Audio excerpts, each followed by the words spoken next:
Everybody in my community is Black and brown, so I had to expand who I wanted to advocate for and include the brown community into my passion and my purpose.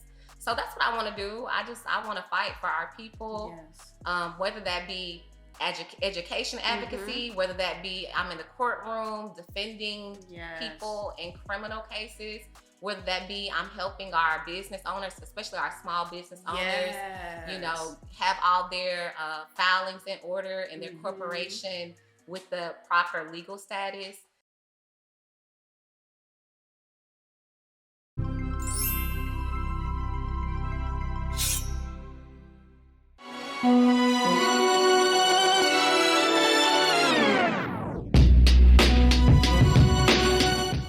Hey everyone, this is Raina Carrillo with Purpose and Passion.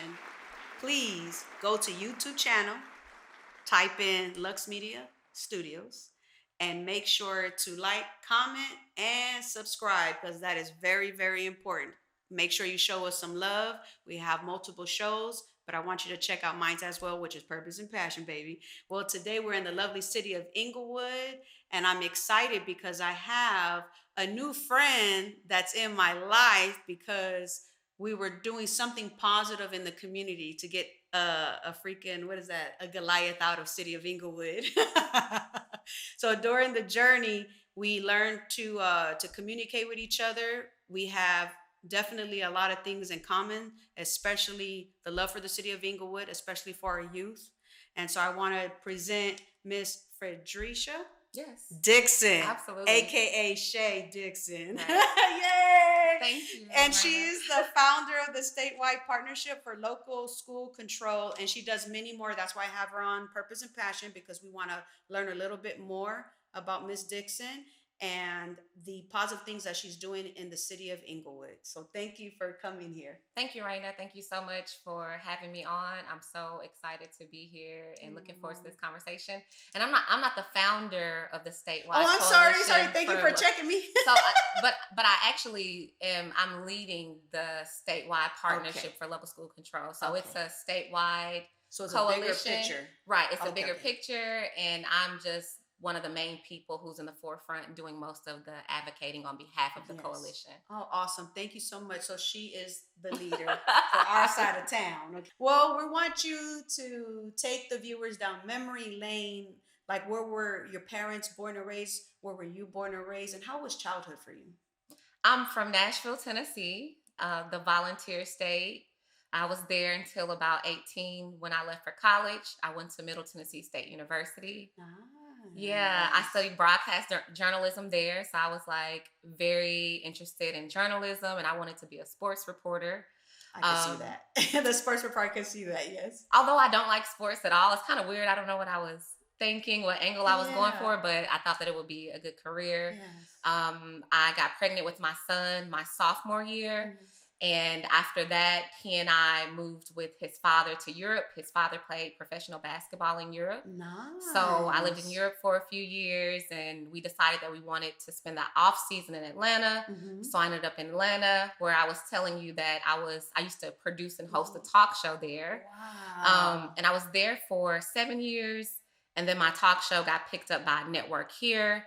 And so I moved here in 2012. So that is how I got to Inglewood. City of Inglewood. Yeah, absolutely. So I was working in entertainment, but then I found that my passion was advocating for my community. Yes. So I decided to educate myself more. I went back to school.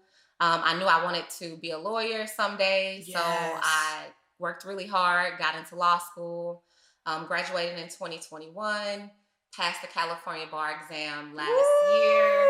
So thank you. It was a lot of hard work, a lot of tears and stressful nights. Yes, being a lawyer ain't easy. Just even getting there. That's what I'm saying. Even just get past the bar and the school and all of that's not easy, man. I've always had like a hidden desire to be a lawyer. It's not too late. Man. Because this is my second career. So if I can go back to school I was in my late 20s, 30s. Yes. With a child, a single parent. Yes. Anybody can do it. I think so. But I have the utmost respect for lawyers, especially women. Yeah. Because man, that's a strong, powerful role. You know what I mean? When you Yeah. have to go to court and fight for somebody. Oh yeah. You know what I mean? So it's not for the weak. It absolutely is It not is for not. the weak. It is not. Nope. You can't It is have not. any emotions. You got to really leave that Yes. at home. Yeah, definitely. So how was it with studying for the state bar exam? Because that's It was not easy, man. difficult. Yeah, it was difficult, and it's very expensive as well, which Yes. is why in California, like Black attorneys in general only represent like less than 3%. So it's a very small fraction, and a Wow. lot of that has to do with like how much law school costs, how much bar prep costs. Hmm. So my bar prep probably was around $5,000. So yeah, like you got Wow. to pay for your law school tuition. Then when you're done, you have to pay to start prepping for the bar, and then to sit for the exam is like another $1,000. So yeah, it's very expensive. So Heck you can yeah. I'm see how like, it would dang, the money exclude most folks wise. from our community, Yes, yes, right? yes.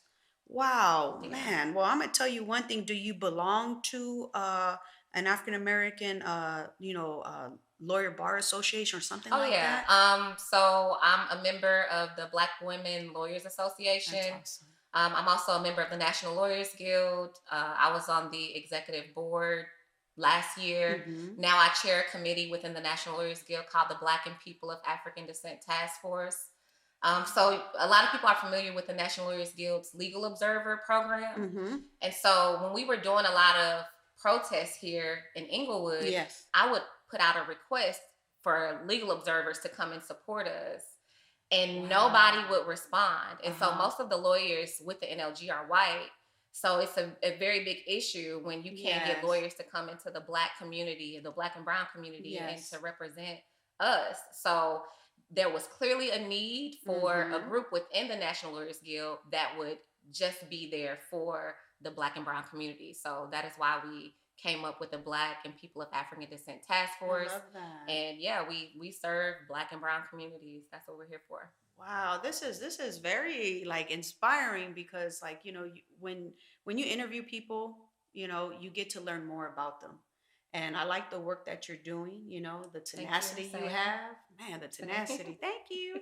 The tenacity you have. And I also want you to share how was your journey like when you were running for mayor of Inglewood? Like what was that journey like? Um, it was tough. I wasn't working throughout my entire campaign. Yeah. I campaigned for a year. So it was every single day waking up, knocking on people's doors, going to businesses, Yes. getting on the phone, trying to talk to people, putting myself in different rooms to talk to people, talking to our neighbors to see what Yes. issues were important to them as well. That really communicating with folks was probably the best part of it. Yeah, I agree. But Yes, yes, yes. there's also along the way you get the haters and the naysayers. Oh my I'm God, sure you heard it. You're yes. a woman. You can't be mayor because you're a woman. Or Yeah. they kept telling me that I was too young. I'm like, how? Like I'm more qualified than the current mayor. Yes. Why are you putting this on me? Because I'm a woman and because I'm a young woman. Yes. But I'm sure you're familiar. You got to learn to like Yeah. put that in the back of your head and just go keep for moving it. forward. You know what I had a Right. problem with is the people that say you can't do it and they ain't doing nothing. Yeah, those are the loudest ones. I'm just like, wow, like you talking about this person shouldn't run for mayor or I shouldn't run for mayor or these people are not qualified, but you're sitting complaining about the situation and not doing nothing. Yeah. And so my thing is, I feel if somebody has a heartbeat, you know what I mean? And they have a passion for the community, they are qualified. Absolutely. Yeah. Dude, like And that's what we need. We need people who are already committed to the community. yes. Because what we keep seeing happen is folks get in those positions, and instead of them doing what the people need them to do, yes. they're more influenced by corporate backing and Mhm. even unions. Yes. When the corporations don't vote, the people vote. Yeah, today, you know what's so interesting? I had, in Spanish, we call it a little chisme, right? A little gossip, a little chisme. And then today I found out that Senator Bradford was one of the individuals that were for the signing of this crazy loan for the school district. Actually, he's the sponsor. Oh my Lord. Yeah, so he is the sponsor of SB 533. Oh my And God. that is the piece of legislation that got us Inglewood in a into bad situation. receivership. Yes. Yeah, and so what the legislators do, so we also consider them the authors of this bill, right? Yes. And so they go to the table and they're supposed to be negotiating terms that are in the best interest of their constituents. Yes. Right, but it's impossible that he done that because this loan that he gave us also gave us about a 30% interest rate. Which is insane. Which is like really nobody can waiting come for from us under. To fail. Waiting for our school district to fail. Yeah. And then we have to keep in mind that these are already our public tax dollars that we were loaned to begin with. So not only did our community pay into that fund, which we received the loan money out of, but then we're also being taxed at an exorbitant amount for the money that's already ours. Yes. So Senator Bradford allowed for that to happen. And I actually have had the opportunity to speak to him about it. He is very defensive. He feels that there's nothing that he should do, even though he got us in this position. Mm-hmm. In fact, the last time I took a group of people to Sacramento to lobby for our bill, the California Public School Sovereignty Act, we just so happened to be on the same flight as him going into Sacramento. So when I looked up, because we were at the gate about to board, I looked up and saw him. So I told the ladies, we took 2 parents. We also took Jennifer Williams, who was running for Senate candidate, Senate 35. And we took James Spencer, too. He came in 3rd place in that. So I was like, come on, let's go. I wanted my parent leaders to be able to get a picture with him. I was like, let's go meet the senator. Yes. Because, they just finished a leadership academy where they learned about all these different bills. So they learned about SB 533. So this is a great opportunity to introduce them to the author of this bill. Yes. And, when we approached him, I asked him to take a picture with the parent leaders. He agreed. And then I say to him as we're getting in position to take the picture, I say, the community believes that you have a responsibility to help us get out of receivership since you're the person who sponsored the bill that got us in. Yes. And he said, I don't have to help do anything. He said, do you know how much money I brought Inglewood? And I was like, yeah. Oh. You brought $29 million to Inglewood at a 30% interest rate. So how is that good? He tried to walk off from the picture. Yes. And I was like, really? Like, you're not going to take a picture with the parent leader? So then he stood again to take the picture. Yeah, he was like, but I'm still trying to, I'm in his ear still. So I was like, and also he has a policy analyst in Sacramento named Austin Panish. Mm-hmm. And Austin Panish has been one of the most incompetent legislative staffs that I have worked with. Yeah. And so I told him, I was like, also, you shouldn't have Austin working in your office. And he goes, why? Because he's white? As if I'm not intelligent enough to understand when someone is not doing their job right. Exactly, yes. So I was like, no, not because he's white, but because he's incompetent. Like, for us to continue to have to explain the issue to him and for him to continue to go over here when we're trying to bring him over here and lay it out, he's either purposefully not understanding what we're trying to explain to him, or he's incompetent. So which one is it? But that's what we're dealing with. Wow. And it's not very different with Tina McKenna, who is our assembly member, because, I'm sure you're aware that, like, she was on the picket lines with us when we were trying to keep Lauren Lane open. Mm-hmm. She was running for assembly at that time. Yes. And of course, promised us that when and if she became assemblywoman, that she would help us and sponsor our bill. Well, after she got in office, folks from Inglewood called her up, had a phone meeting with her, and she got real gangster and hood with us. Wow. She told us that people in Inglewood don't even vote, so it wasn't even y'all's community that got me in office. And then she didn't want us to come to Sacramento to do the lobby days that we did, where we did like a presentation to the legislators. Wow. She told us that we didn't have anything that we could educate her and the people in Sacramento on. Man, like, that it just blew my mind. Disappointing because, she comes from the community background. So that's what they say. She comes from the community background. So if she comes from a community background and she's talking like that to the community. And won't sponsor the bill. Which should be one of the things that she should do, even if she doesn't support it, but she should say, you know what, I'm trying to give these individuals an opportunity to save their school district. Yeah, no. At least try. But, An illegal thing is happening at the Capitol on a very large scale. You know, it is against the law to accept money from people or corporations to pass a bill. But that's what we see happening all the time. Absolutely. And like in December, I know I don't know if I shared this story with you already, but in December I had a 2-week break from work, and so like I had time to like sit with myself and sit in my thoughts and do a lot of meditating, a lot of reflection, right?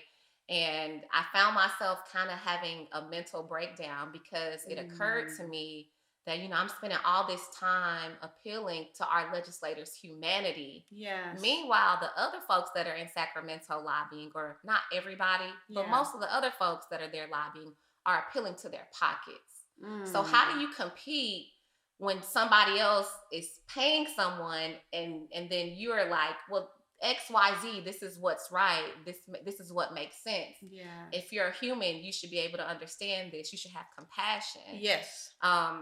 You can't, from what I'm learning, you can't, it's not you can't win. Yeah. You can't. If they're being paid by somebody else, that is seeming to take precedence. Something bigger than all of us, pretty much, when it comes to politics. It's funny because I remember, you know, before getting in politics, you know, being a gang interventionist and, you know, working the streets with the gangs and everything. I remember even the hardcore gangsters, I'm talking about like leaders of gangs, would tell me, you know who are the biggest gangsters? The politicians. And you see the Republicans and the Democrats, Bloods, Crips, you know what I mean? The North Side, the South Side kind of thing. And I'm just like, it's crazy. And I would venture to say the gangsters probably do more for the communities than the politicians do. Yeah, because they do food giveaways when the family don't have food or they can't pay a light, electricity bill, and people know who they are and they're able to go ahead and help those families. Yeah. No, you're right, but people don't look at it that way. You know, they look at gang members as terrorizing the community, which some do, but not all. You know, not all. Some have a huge heart to give back. You know, and and you know what? And the reason why I asked you about the mayor kind of thing is because we have future leaders that want to make a change in their community, whether it's to become a part of the school board, whether it's to be a commissioner, or to get into being councilwoman or man or the mayor or even bigger, right? Running for office, like if you can reflect back, because I know when I reflect back, there's so many red flags and things that I should have known better or I could have done better to where I can share.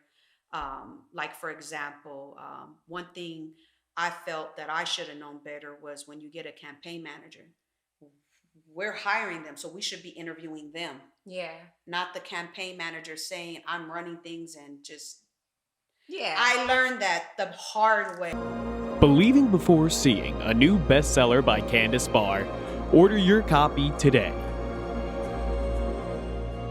So I want to add, I think it's very important to, if you're going to hire people for your campaign, hire people from your community. I think that's very important, opposed to because we see people paying all these consultants and, you know, they're from outside, but like they don't know the landscape of the community.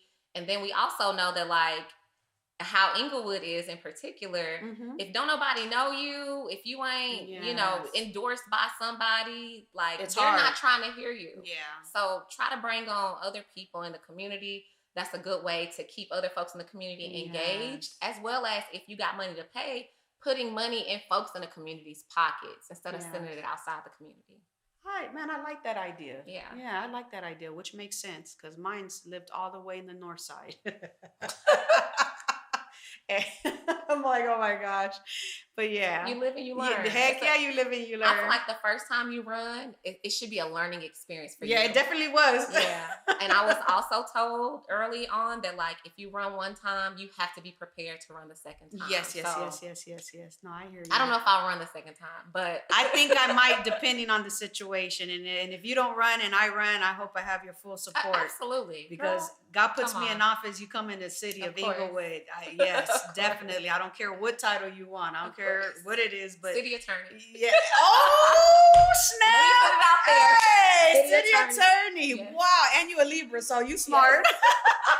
I love Libras. My parents are Libras. Man, Shout out to your mama. Yes, We got mama. the same birthday. Yes, the twins. Man, but let me tell you something. Let's go into purpose and passion. What is your purpose and passion?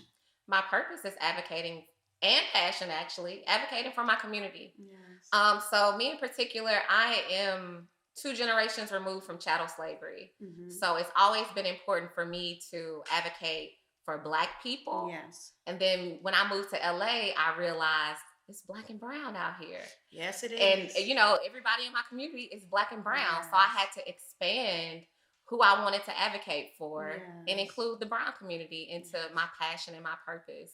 So that's what I want to do. I want to fight for our people, Yes.